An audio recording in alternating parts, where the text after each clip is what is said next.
جو راہ دین پہ اپنی زندگی لگا دیتا ہے اور حضور علیہ السلام کی حدیث کی خدمت کرتا ہے، اللہ اسے ایسی زندگی عطا کر دیتا ہے وہ شہنشاہوں، کج کلاہوں اور بادشاہوں کا مقصود بھی نہیں ہوتی۔ ہفت اقلیم کے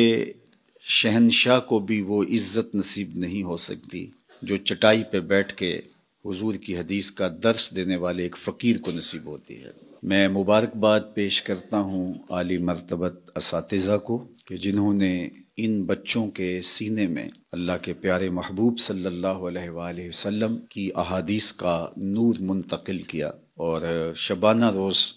محنتوں سے یہ جوہر تیار کیے، اور ہم اس کا بدلہ اور اس کا صلہ دنیا میں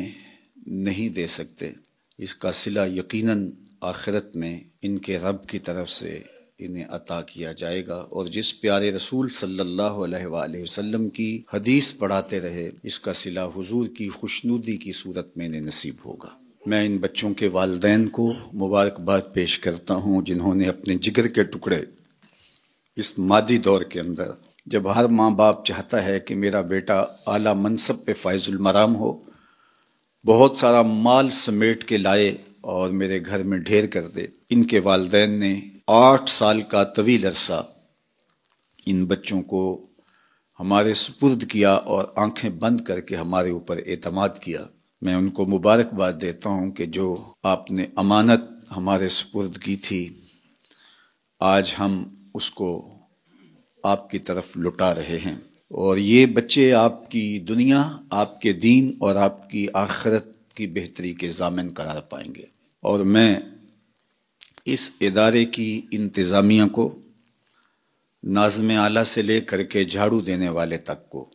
بصمیم قلب مبارکباد بھی دیتا ہوں اور شکریہ بھی ادا کرتا ہوں کہ طلباء سے جو عزت اساتذہ کو ملتی ہے یقیناً وہ منتظمین کو حاصل نہیں ہوتی۔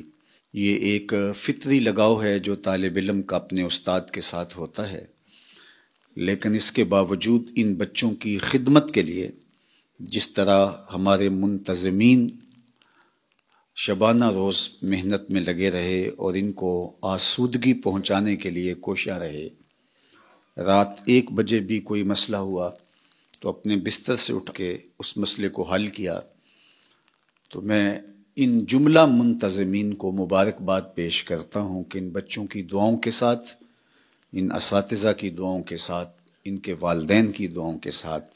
اور اس عاجز فقیر کی دعاؤں کے ساتھ اللہ آپ کو آخرت میں بہت صلہ اور اجر عطا فرمائے۔ میں اس موقع پر اپنے معاونین کو کبھی فراموش نہیں کر سکتا کہ جنہوں نے ہماری ضرورت کو محسوس بھی کیا اور اس کو پورا کرنے کے لیے کشادہ دلی کے ساتھ اپنے وسائل کو پیش کیا۔ میں سب کے لیے بارگاہ عزدی میں دعا گو ہوں کہ اللہ جل شانہ ان کا دیا ہوا مال جس کے سبب سے یہ اتنا بڑا نظم قائم ہے، اللہ اسے قبول اور مستجاب فرمائے۔ یاد رہے کہ معاونین کا جب میں نام لے رہا ہوں اس سے وہ معاونین بھی مراد ہیں جو 10 روپے دیتے ہیں، اور میں سمجھتا ہوں کہ ایک مزدور کا اپنی خرچی سے، اپنی ضروریات سے 10، 20، 50 یا 100 روپے بچا کے دینی کام میں اور کاز میں صرف کرنا، اس کا اجر کتنا بڑا ہے، اس کا صلہ کتنا بڑا ہے، میرے پاس کوئی پیمانہ اور کوئی ترازو نہیں ہے جس پہ میں ناپ سکوں۔ حضرت مجدد الف ثانی علیہ رحمہ مکتوبات میں فرماتے ہیں، اعانت دین میں خرچ کی ہوئی ایک دانگ، ایک چھوٹا سا سکہ ہوتا ہے دانگ، ایک ٹگا کہہ لیجئے، ایک پیسہ کہہ لیجئے، اعانت دین میں خرچ کی ہوئی ایک دانگ دیگر مدات میں لاکھوں روپے خرچ کرنے سے افضل ہے۔ تو جن لوگوں نے اپنے خزانوں کے منہ کھول دیے اور یہ 2-3 سال جو مشکل کے تھے ملکی معیشت پر اور اس کے اثرات نیچے تک پہنچے، تو ہم نے اپنے طلباء سے بھی شیئر نہیں کیا کہ ان مشکل حالات میں نظام چلانا کتنا مشکل تھا، چونکہ ہم نے یہ بھی طے کیا تھا کہ ان طلباء کو مشکل سے مشکل حالات میں بھی فنڈ ریزنگ کے لیے میدان میں نہیں اتاریں گے، ان کی ساری توجہات تعلیم و تعلم کی جانب ہونی چاہیے۔ تو اللہ کا شکر ہے کہ آج ایک نئی کھیپ میدان عمل میں اتر رہی ہے۔ ذالک فضل اللہ یؤتیہ من یشاء،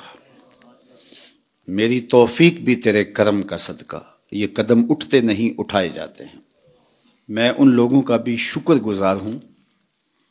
جنہوں نے گلی سے گزرتے ہوئے اس مرکز کو محبت کی نظر سے دیکھا اور ان کے دل سے دعا نکلی، اور وہ دعا